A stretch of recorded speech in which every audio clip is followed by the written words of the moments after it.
In this episode of Valve House, we're going to be continuing the manual swap, hopefully getting the Lightened Flywheel and clutch installed today.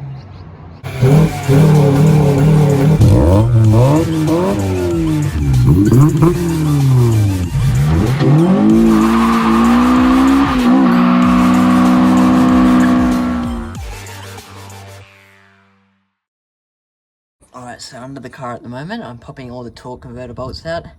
As you can see, I've already taken that one out, and another one. Not turned far enough. This is what I was using before to turn. Just a, I don't know what you call it, like a chisel sort of thing. Just turn it a couple of teeth, just so you can get to that one there. Alright, so as you can see on the manual gearbox, we've got the mount on. We had to end up using a spring washer, because it wasn't pressing down far enough. We were going to cut the bolt, but it was just easier to use that. As you can see, I've popped the slave cylinder off and away from the clutch fork.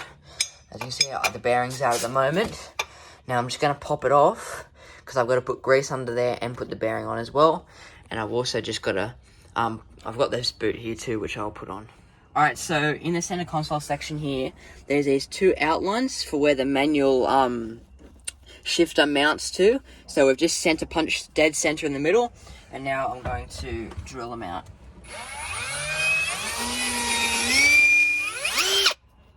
Righto, so the holes are finished just here. Got both of them done, so now the shift linkage should be able to mount to the chassis.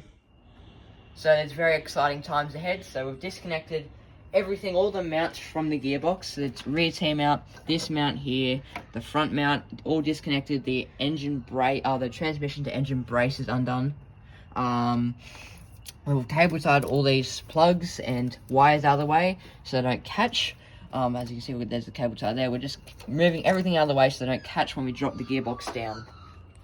Alright, so the gearbox is off the engine.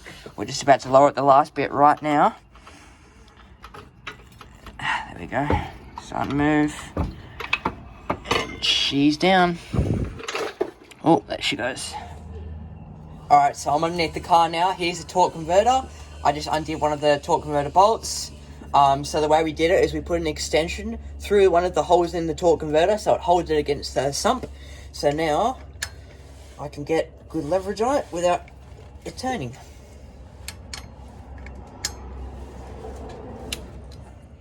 Alright, so I've just popped the drive plate off, ready to put the flywheel back on. Alright, so we've got the new flywheel here, the Lightened Flywheel from Integra. Here's the old flywheel. As you can see, we're trying to push the pilot bearing in the new one, but the pilot bearing in this one actually isn't even that bad. But I got a new one anyway, so we're going to press the new one in. As you can see, you press it in from the back, which is the surface that mounts to the crank. There's only one way to push it in, so you can't get it wrong, but it always goes from the back. So I've got a socket here, so it sits on the outside edge of the bearing, not damaging the balls in the middle. So we just sit it on there on the edge and tap it in.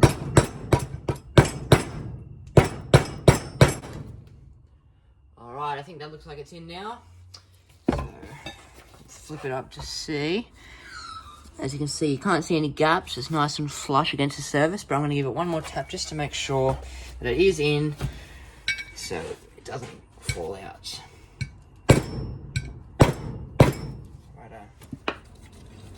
Alright, so I'm just putting the flywheel bolts in now, mounting it to the engine.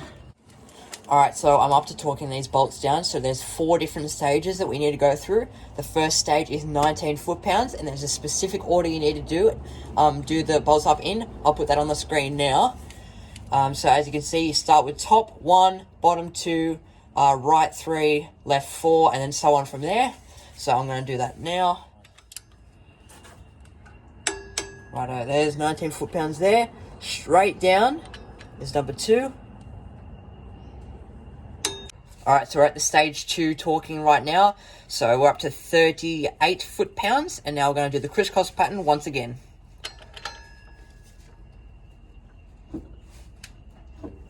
Spinning now, so now we need to put something in between the flywheel and the block to stop it from spinning. So I just put this extension in, so now I'm going to start torquing again. Right, there's that one, straight across, number 2.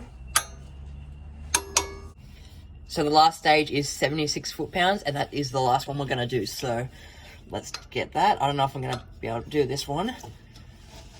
There we go, one. So after you finish torquing it down, it's a great idea to wipe your flywheel down with brake and parts cleaner, because it's guaranteed you've accidentally put your fingers on it at one point. So I'm going to spray it on the rag so I don't get it over everything, and then wipe it on the flywheel.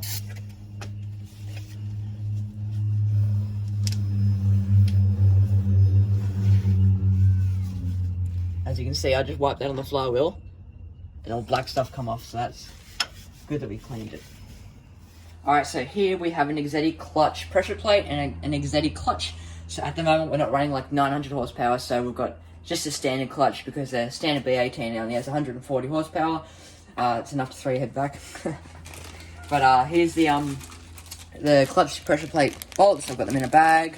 The clutch alignment tool, that is really extremely crucial in this process. You need to have an alignment tool or you're going to get hot spots. It's not going to be good, so make sure you got one of these. So we're going to go install them now. Alright, so I've got my clutch disc on the clutch alignment tool. So I'm going to put that in the pilot bearing, like that. Hold it against there. Grab my pressure plate. See.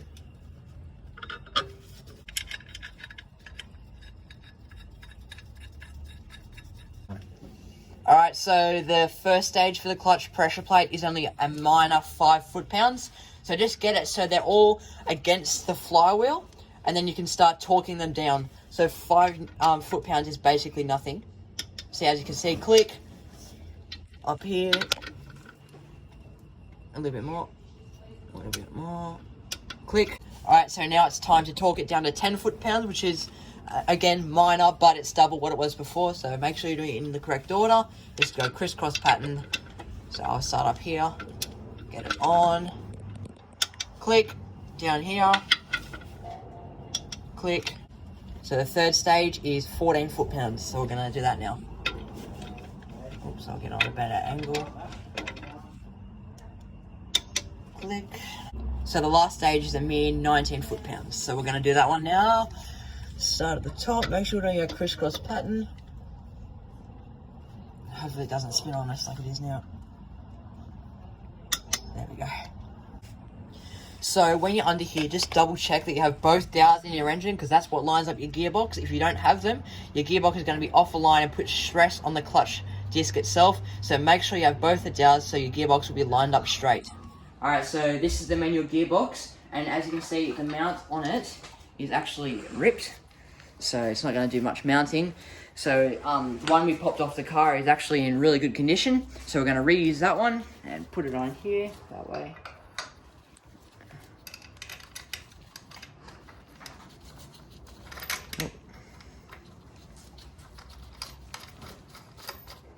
Alright, so on the gearbox here, I'm just going to put some grease on where the clutch fork mounts to, and on the outside the input shaft where the throwout bearing also slides on, just so it's nice and smooth, no squeaks or sounds when the clutch is put in. So the manual doesn't actually have any transmission coolers, so we've just had to drain the radiator, and then we're just going to bung up the 2 transmission cooler lines just so that it's all out of the way.